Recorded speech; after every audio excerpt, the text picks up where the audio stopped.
Spring has ended and summer has arrived. We are back in one of our favorite places, Virginia Beach, Virginia, to kick the summer off with a day at the beach. We are going to enjoy the sand and water and sunshine, and then we have plans to see a museum that is right on the ocean front. And then check out a local seafood spot for an early dinner. We start near the King Neptune statue. He is located right off the boardwalk on 31st Street. We like this place because there's a parking lot right across the street. You may want to download the VB Go app.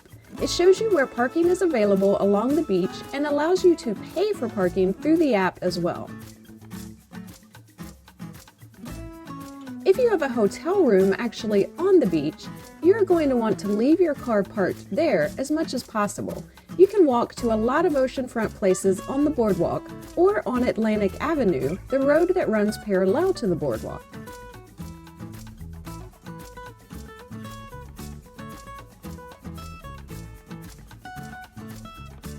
You can also take the Virginia Beach trolleys. They have stops near most of the points of interest that we have discussed on our channel in the past.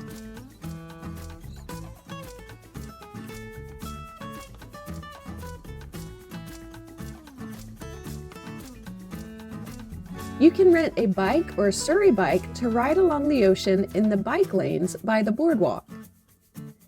You can get a lock so the bike can be secure while you are in a restaurant or shop.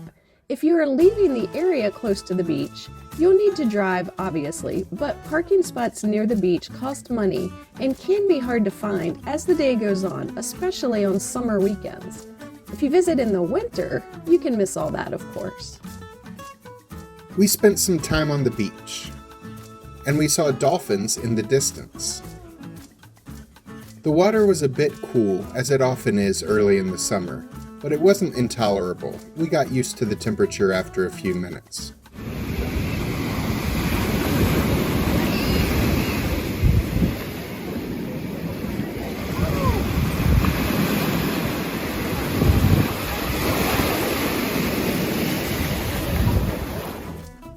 The water was also pretty calm. The crowds were big this weekend, and they're only going to get bigger as June, July, and August roll on.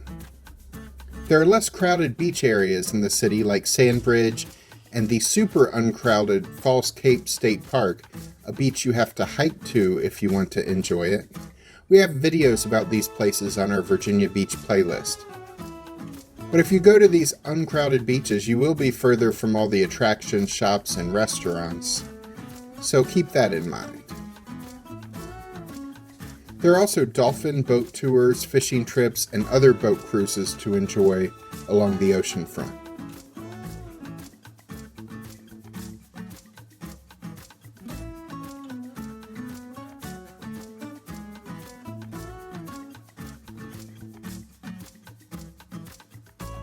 There were a couple different special events going on at the beach last weekend. One was La Fiesta, a Latin music festival right out on the beach. There were concerts in the evening, and there were food trucks and various kinds of vendor booths along the boardwalk near La Fiesta.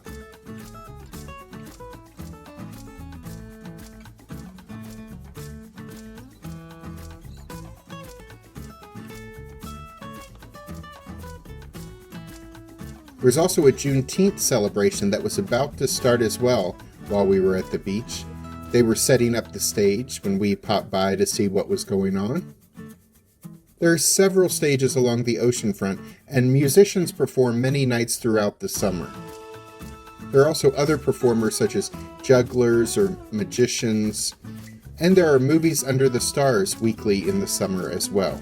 Much of this entertainment is free, though the big festivals featuring well-known performers are very not free.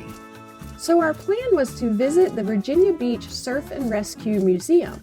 It's housed in a life-saving station right along the beach. It was built in 1903 and was later moved to its current position near 24th Street. We first discovered the history of the United States Life-Saving Service, which predated the Coast Guard, on a trip to the Outer Banks last year. They helped save the lives of people who were in a shipwreck. While lighthouses were the main preventative measure against shipwrecks, The U.S. Life-Saving Service was the primary response to active wrecks along the coast. This is the traditional USLSS style with a tall lookout tower that looks short compared to the modern hotels around it. The museum door was locked. It turns out they were closed to prepare for the busy summer season. So our plan to finally see this place will have to wait. So what can we do with the time that we are going to spend here? Jungle golf. Like many beach towns, Virginia Beach has a number of mini golf options. Even though I grew up in the area, I had never played mini golf at any of these places. But I remember as a kid, I really wanted to play jungle golf. The animal statues and jungle theming just always grabbed my attention as we drove by on our way to the beach. I did get to play mini golf many times throughout my childhood, so don't feel too bad for me, but I just never played it out at the oceanfront tourist area. Jungle golf opened in 1970, and I was stoked to be able to finally play here, in the midst of the giraffes and elephants and volcanoes. And it didn't disappoint. So, who won? The score was actually really close. And when you are married, you are a team. When one of us wins, we both win.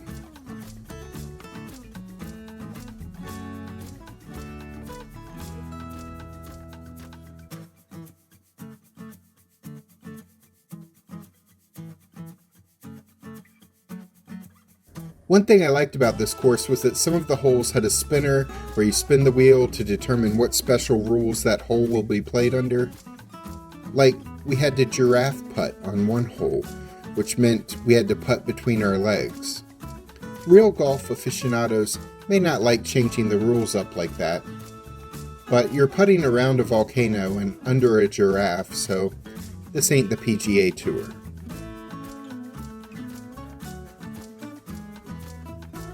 Jungle golf was $14 per person, but we arrived there mid-afternoon, and you can play unlimited games until 4 p.m. each day for that price. After finishing our game, which had an extremely close score, almost a tie, we went inside to enjoy some of our favorite arcade games for a bit.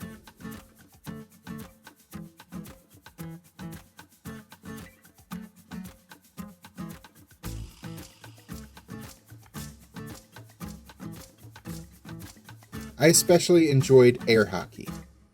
Who won that? When you're married, you are a team. Okay. We played a couple games of skee ball too, which is our other favorite, and then it was off to dinner.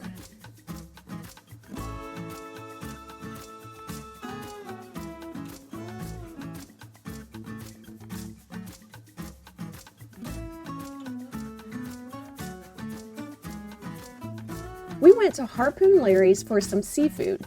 We had been there a few years back and we wanted to give it another go.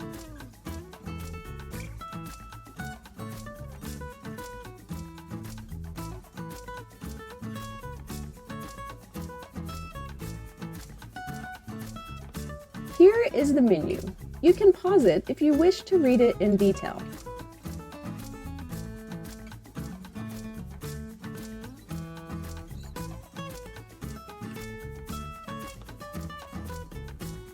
For drinks, I got an Atlantic Sunset for $12.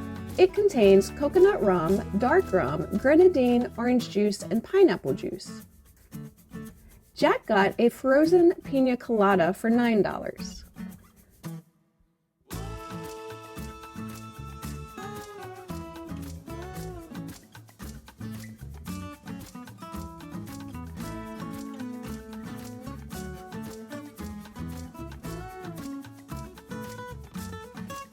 We split 2 appetizers and 1 entree.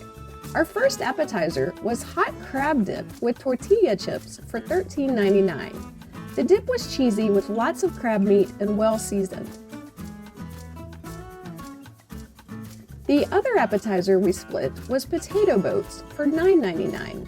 These potato skins were topped with cheddar cheese and bacon with a side of sour cream. These were delicious as well. Then the entree we split was stuffed flounder.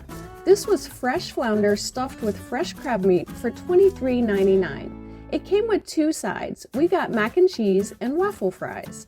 Jack loves stuffed flounder, so he really enjoyed it. I liked it okay, but didn't love it. The sides were solid. There are a lot of fresh seafood options in Virginia Beach, and Harpoon Larry's is one of the many great options. Click the links at the end of this video to check out our Virginia Beach playlist or our top 10 things to do in Virginia Beach video, which is our most watched video so far. I'm Alice. And I'm Jack. Be sure to click the subscribe button and the notification bell so we can see you the next time we're traveling through.